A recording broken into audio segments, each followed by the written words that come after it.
Scorpio. People keep doing a small double take when they learn how much time you've actually lived. And I want to sit with you inside that reaction for a while because I don't think it means what most people assume it means. It isn't really about a face. Faces are easy to explain away with luck or good habits, and that explanation would leave the most interesting part untouched. What actually startles people, though they rarely have the words for it, is a mismatch they can feel more than see, a gap between the number they expected and the frequency you're actually giving off. Something about you doesn't match the tally. And I want to be honest with you right from the start. There is no single tidy reason for it. It isn't one secret. It's several separate things running quietly through you at once, each fairly ordinary on its own, that happen to braid together into something time hasn't been able to standardize. Let me follow each of those threads with you, one at a time, and then show you the place where they all meet. The first thread is the simplest, and it lives in your eyes before it lives anywhere else. You never stopped being genuinely curious. Somewhere along the way, most people quietly decide they've seen enough, that the world has shown them its hand, and there's little left to be surprised by. And the moment that decision settles in, something behind the eyes goes still. Yours didn't. You still lean toward things. You still want to know how something works, what a person meant, what's around a corner you haven't turned yet. That leaning toward is visible. It keeps a brightness in the gaze that has nothing to do with skin and everything to do with appetite for the world. And that particular kind of noticing, the refusal to assume you already know, is a large part of why people find their way to Sarah Angel Tarot in the first place, because it's the same instinct that makes a person want to look a little deeper than the surface. The second thread is your relationship with time itself, which is quietly unusual. Most people live at war with the clock. They rush through the parts they don't like and clutch at the parts they do. And that constant grip, that low-grade urgency wears on a person in a way that shows you move differently. There's an unhurried quality to how you inhabit a stretch of time, a sense that you're not being chased through it. You let things take the time they take. And a nervous system that isn't perpetually braced against the passing of the hours simply ages differently, more slowly, more gently, because it isn't spending its energy fighting the very thing it can't stop. You made a kind of peace with time that most people never manage, and time, it seems, has been quietly gentler with you in return. The third thread runs through your emotions, and it's one of the most useful things about you, though it's completely invisible. You can still be surprised. Your heart never hardened into the flat, seen-it-all texture that so many people mistake for maturity. You can still be moved by something small. You can still be delighted, genuinely, without irony, the way a person is delighted before they learn to guard against looking naive. That emotional suppleness is rare, and it's protective in a way people don't realize. A heart that stays flexible keeps the whole system supple. When you refuse to let feeling calcify into cynicism, you keep something limber at your core, and that limberness radiates outward into everything, including the way you carry yourself through a room. Notice already how these threads reach for each other, because that's the whole point. Your curiosity feeds your capacity to be surprised, and your unhurried relationship with time gives both of them room to breathe. None of these things stands alone in you. They lean on one another. And here is a fourth strand woven right through them. You kept your playfulness. Somewhere in you, there's still a person who finds things funny, who isn't too dignified to be silly, who hasn't traded every ounce of lightness for the heavy costume of being taken seriously. Play is one of the first casualties of growing older, and its loss shows on a face more than almost anything. You held on to yours. You still let yourself be light.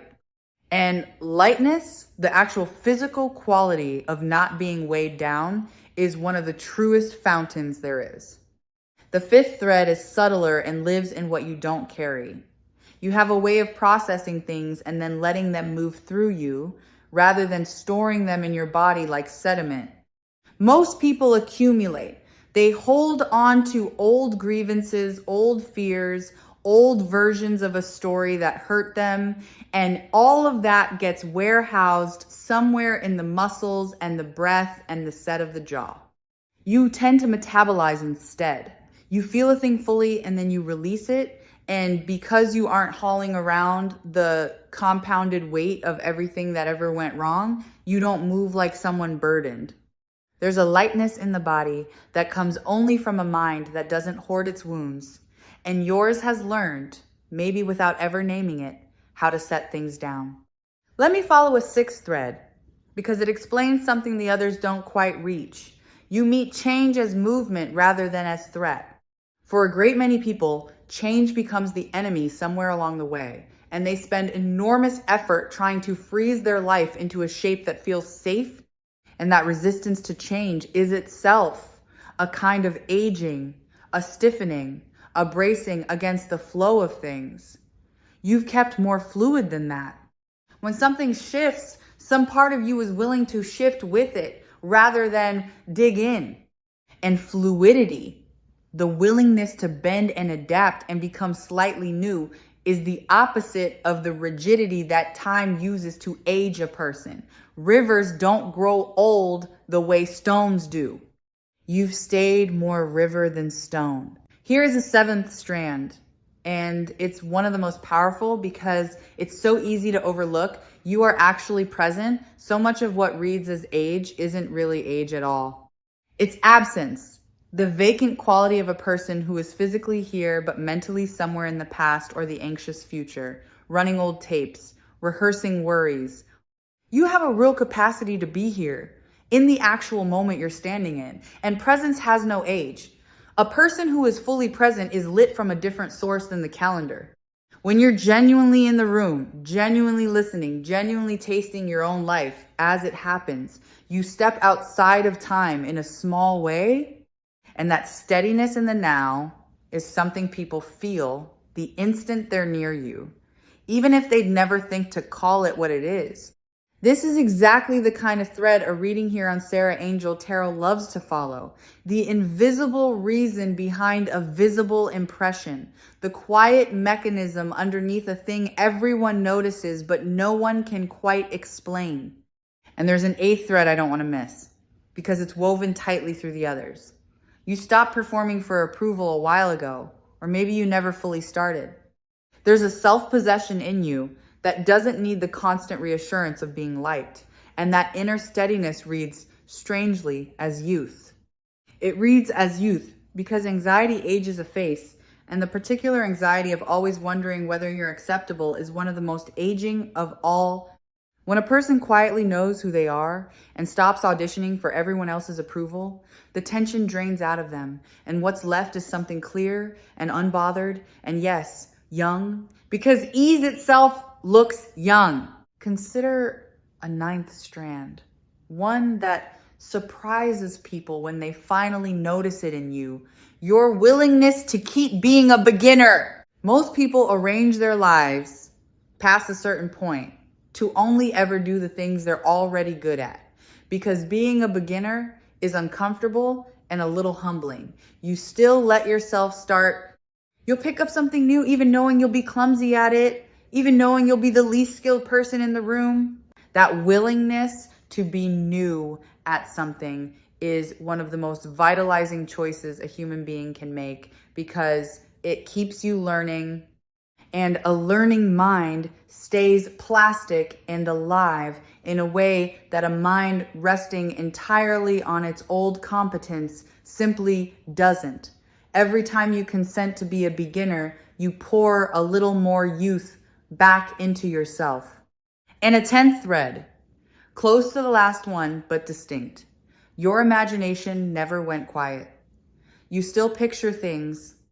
You still dream forward. Still let your mind wander into futures and possibilities and what ifs. Still furnish inner rooms that don't exist yet. A lot of people let their imagination atrophy once the practical business of living takes over, and an unused imagination is a kind of premature aging of the spirit, a narrowing of the inner world down to only what's already real. Yours stayed wide. You kept the lights on in the imaginative part of you, and a person whose inner life is still generating new pictures carries a spark that the merely practical lose. That spark is part of what people are catching when they look at you and feel the arithmetic doesn't add up. There's a further strand, I don't want to leave unnamed, and it lives in your laughter. You still laugh easily. Not the polite managed laugh people learn to perform, but the real kind. The kind that catches you off guard and moves through your whole body before you can compose yourself. Easy laughter is one of the great preservatives of the human face because it keeps the muscles loose and the breath deep and the whole system flushed with something that actively restores. A person who has stopped laughing from the belly ages in a particular tightened way, as if the face slowly forgets how to open. Yours hasn't forgotten.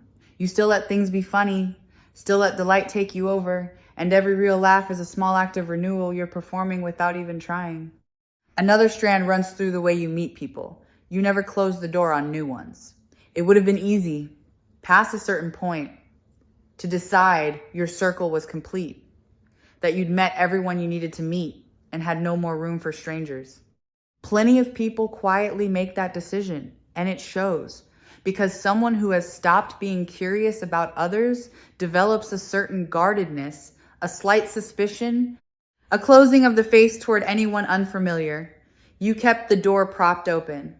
You still find people interesting, still want to know their stories, still let someone new surprise you.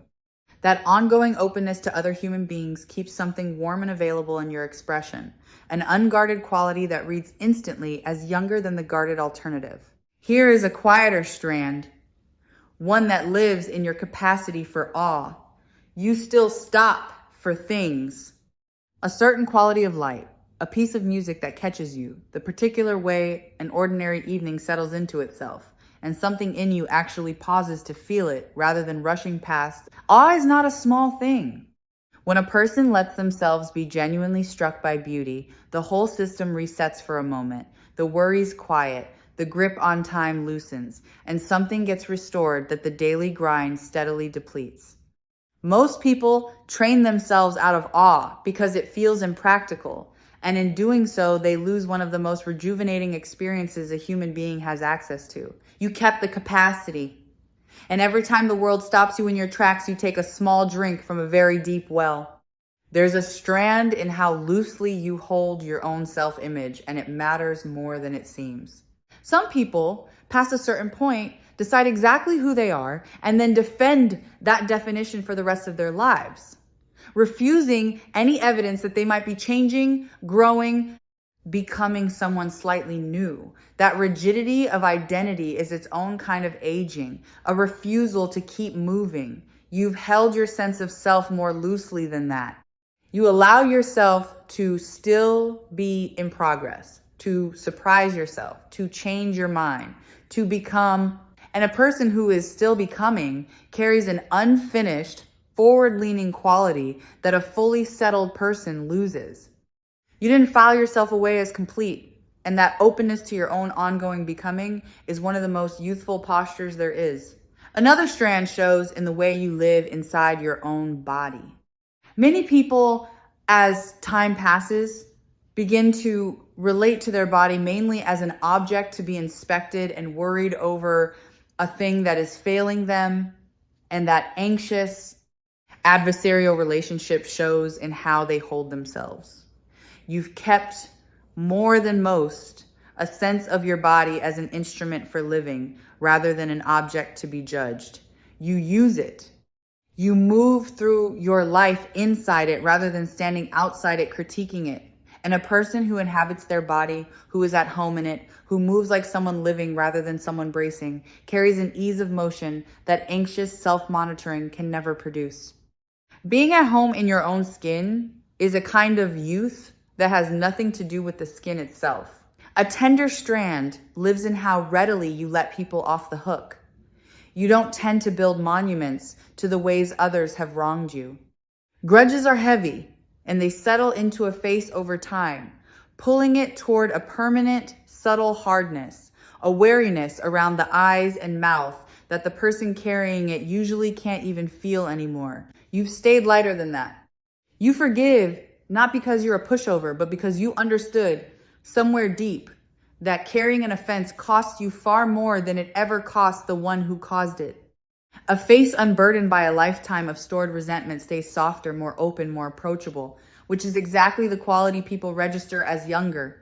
Setting people down when they've hurt you has kept your own expression from calcifying into defense. Here's a livelier strand. You still say yes to things. You haven't fully surrendered to the pull toward the predictable and the already known. When something unexpected offers itself, some part of you still leans toward the possibility rather than reflexively declining it in favor of comfort. That willingness to let your life stay a little unscripted keeps you in ongoing contact with novelty. And novelty is food for a young mind. People who have arranged their existence to eliminate all surprise slowly go gray on the inside, no matter what they look like on the outside. You kept some room for the unplanned, and that openness to what you didn't see coming keeps a brightness lit in you that fully defended lives quietly extinguish. There's a strand of gentle defiance in you toward one particular lie, the one that whispers, it's too late. So many people foreclose their own futures long before they need to, deciding that certain doors have closed simply because a certain amount of time has passed, and that foreclosure ages them faster than almost anything, because a person who believes their best possibilities are behind them soon starts to live like it. You've resisted that story in the ways that matter. Some part of you still trusts there are chapters ahead worth reaching for, things you might still do, versions of your life not yet lived. That refusal to declare yourself finished keeps you oriented toward what's coming rather than only what's gone. And forward-facing people carry a hope in their posture that backward-facing people lose. And a warm strand runs through your gratitude. You have a way, more than most, of noticing what's good rather than only cataloging what's missing. Gratitude does something specific to a face over time, softening it, opening it, keeping the eyes from settling into the downward pull of chronic dissatisfaction. A person oriented toward what they have carries a lightness that a person fixated on what they lack can never quite fake.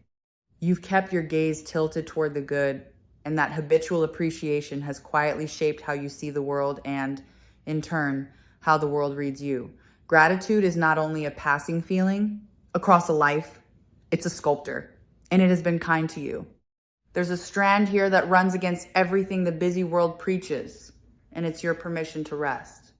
You haven't fully bought the belief that your worth is measured by how relentlessly you push yourself, and because of that, you actually let yourself recover, let yourself be still sometimes, let yourself do nothing without guilt gnawing at you the whole while. Exhaustion is one of the most aging states a body can live in, that chronic, wrung out depletion so many people wear like a badge. You've kept, more than most, some access to real rest, the kind that restores rather than merely pauses. A rested nervous system moves and responds and shows up differently than a depleted one. The ease you carry isn't laziness. It's the visible result of someone who understood somewhere along the way that running yourself into the ground is not a virtue, and that a life with room to breathe in, it stays younger than a life spent perpetually sprinting. Another strand lives in what you've opted out of, and it's the quiet competition around aging that consumes so much of other people's energy. You've largely stepped off that particular track, the one where everyone anxiously measures themselves against everyone else, watching for signs of decline, comparing and ranking and dreading. That comparison game is exhausting, and it ages the people who play it, because it keeps them in a permanent low crouch of worry about where they stand. You've stayed freer of it than most, more interested in living your own life than in monitoring how it stacks up against anyone else's. That freedom leaves your energy available for actual living rather than draining it into a race no one ever wins. A person who isn't secretly competing carries a lightness that a person locked in constant comparison simply can't, and that lightness is one more thing people feel without ever being able to name it. Now let me bring these threads together, because I promised you a meeting place, and here it is. Set them side by side, every strand I've named. The curiosity and the easy relationship with time. The unhardened heart and the held onto playfulness. The habit of releasing rather than storing. The fluidity in the face of change. The real presence. The quiet self-possession. The easy laughter. The openness to new people. The capacity for awe. The loosely held sense of self. The ease inside your own body. The readiness to forgive. The spontaneity. The refusal of the too late story. The ease of real rest. The freedom from comparison, the living imagination, and the grateful gaze. Notice that they are not a long list of separate things at all. They are all expressions of a single underlying orientation. Every one of them is a form of staying open. That's the thread beneath the threads, the one they all turn out to be. Time doesn't primarily age people through the count of their days. It ages them through closure, through the slow, understandable habit of shutting doors, narrowing focus, deciding, hardening, protecting. You kept the doors open. And an open system stays young in a way a closed one cannot, because openness is literally the posture of aliveness. Let me name something about how you experience time itself, because it deepens everything else. There's a difference between living a long time and living a wide life, and you've done more of the second than most. A life lived wide, full of novelty and attention and genuine presence, actually feels more spacious from the inside and yet keeps the person younger, because novelty stretches time and engagement renews it.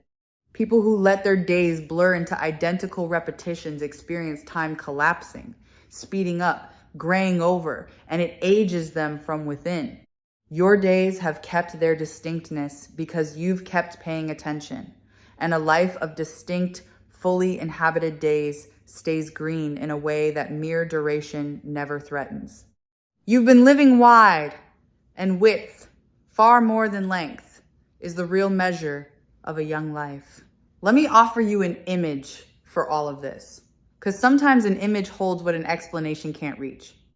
There's a quality in you, like early morning, that persists no matter what hour your life is technically keeping, a freshness that doesn't seem to know it's supposed to have faded.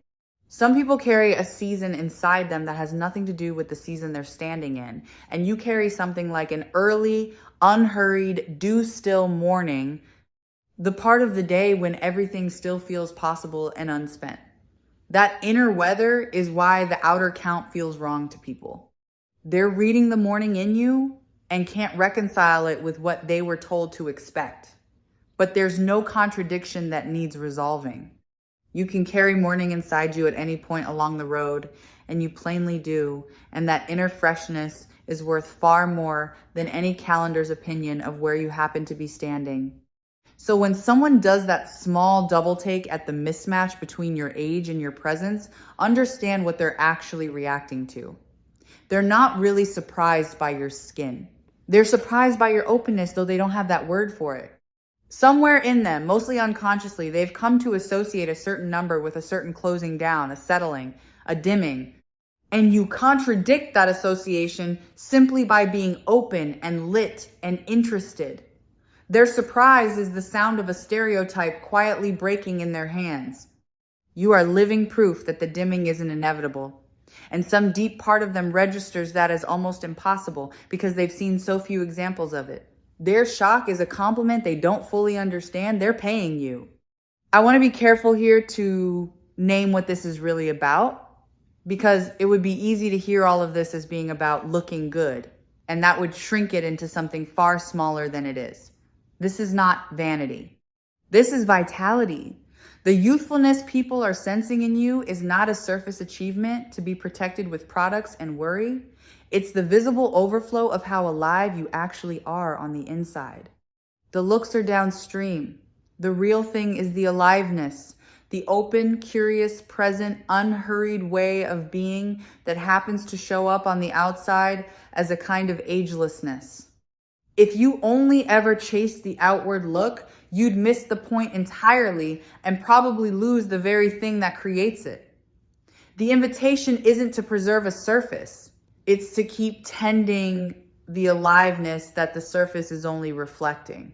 I want to correct one thing you might be tempted to believe, which is that this youthfulness is a kind of naivety, an innocence that simply hasn't yet been touched by life.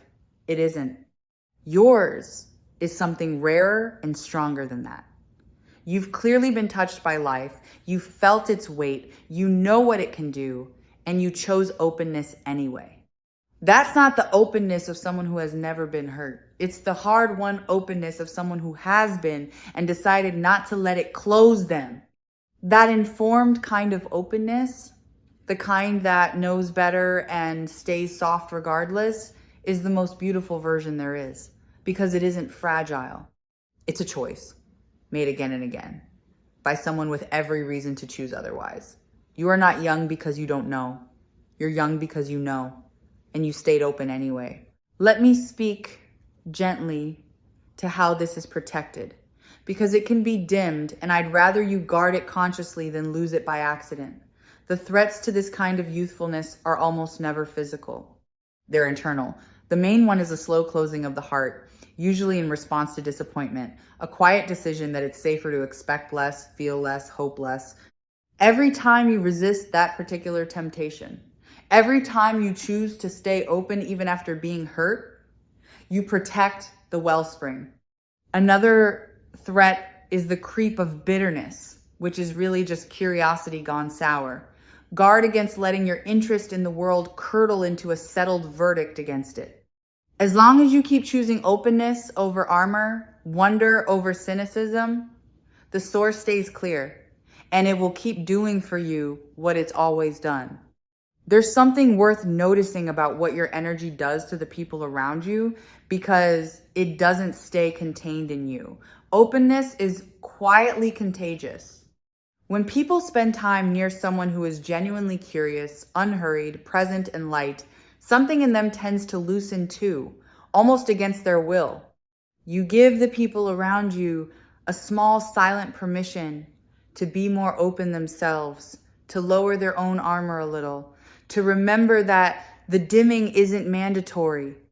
You may not realize how often you've done this, but part of the effect you have on others, part of why your presence is welcome, is that you make the room a little more alive just by being your open self inside it.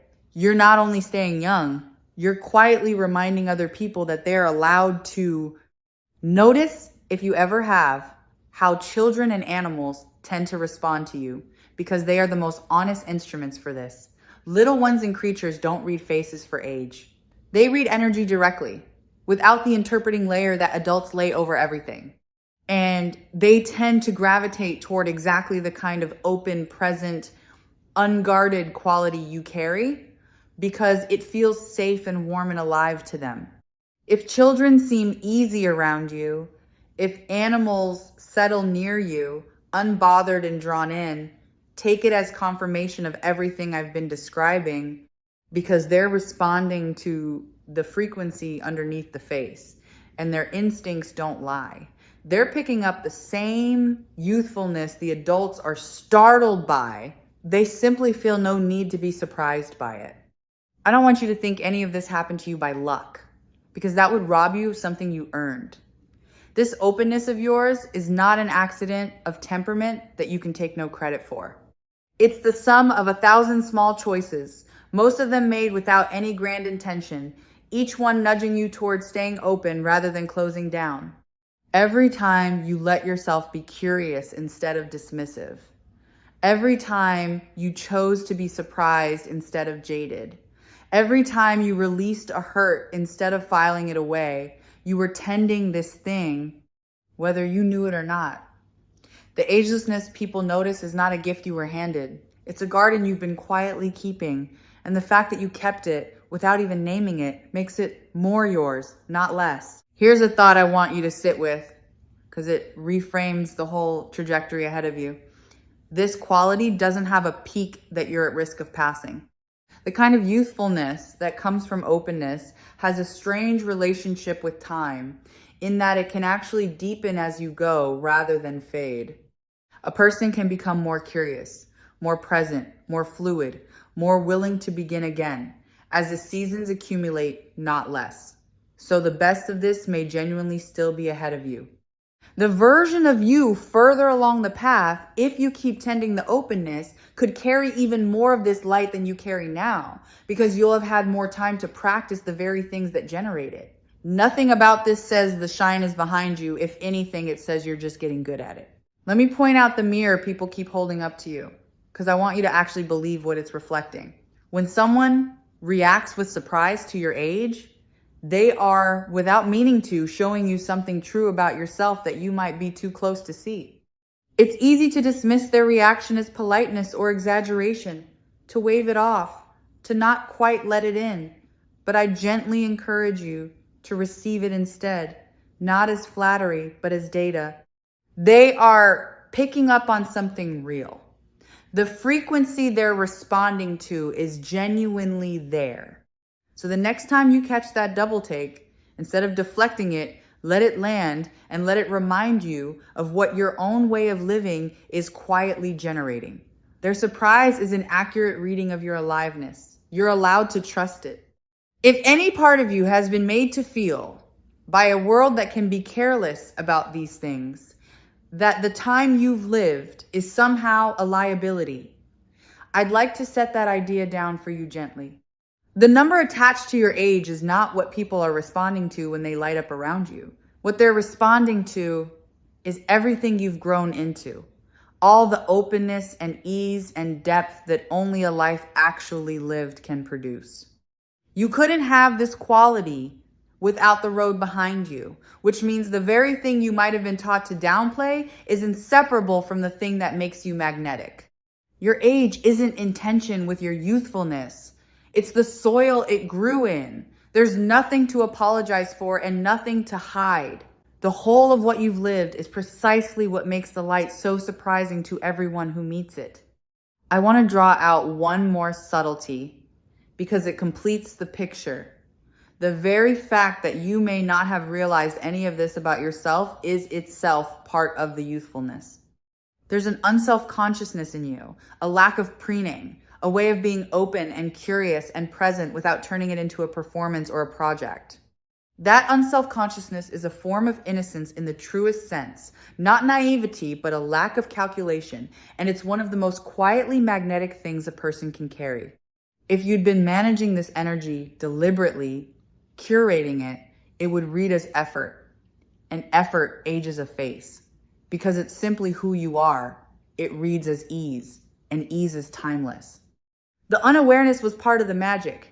Now you know, and the trick will be to know it without turning it into something you strain to keep. I want to gently turn all of this back toward how you see yourself, because you may be the last person to fully register what everyone else does. It's a strange feature of being human that we're often blind to the very quality others find most striking in us, too close to it, too accustomed to being ourselves to notice. So the next time you catch your own reflection, I'd invite you to try, just for a moment, to look with the eyes of the people who do that little double take, to see the openness and the aliveness they see, rather than only the details you've trained yourself to scrutinize. You've been carrying this light so long that it's gone invisible to you. Let their surprise teach you to see it again. The person in that reflection is far more luminous than your own habitual glance has been giving them credit for. And it's about time you met them the way the rest of the world already does. Let me leave you with what all of this asks of you, which is almost nothing, and that's the beauty of it. You don't have to do anything new. You don't have to add a regimen or chase a look or worry about maintaining what you have. The single thing this asks of you is to keep choosing openness again and again in all the small daily ways you've already been choosing it. Stay curious, stay unhurried where you can. Keep your heart soft even when the world gives you reasons to harden it. Keep beginning things, keep imagining, keep being present to your own life as it actually unfolds. Do those things, and the rest takes care of itself, because the rest was always only the visible echo of those choices. And as this reading settles toward its close, I want you to carry away the real headline underneath the surprising one. The thing people are reacting to isn't a lucky face. It's a way of being alive that time hasn't been able to standardize, a openness you've kept lit while so many around you let theirs dim. That's not vanity to protect. It's vitality to keep tending. And it will keep giving back to you for as long as you keep the doors open. Whenever you want to be reminded of what your own energy is actually doing, this space, Sarah Angel Tarot, will be here to reflect it back to you, plainly and warmly. Go gently now, and go with the quiet confidence of someone who finally understands why the room lights up a little when they walk into it. You were never behind the clock. You've simply been living in a way it can't touch.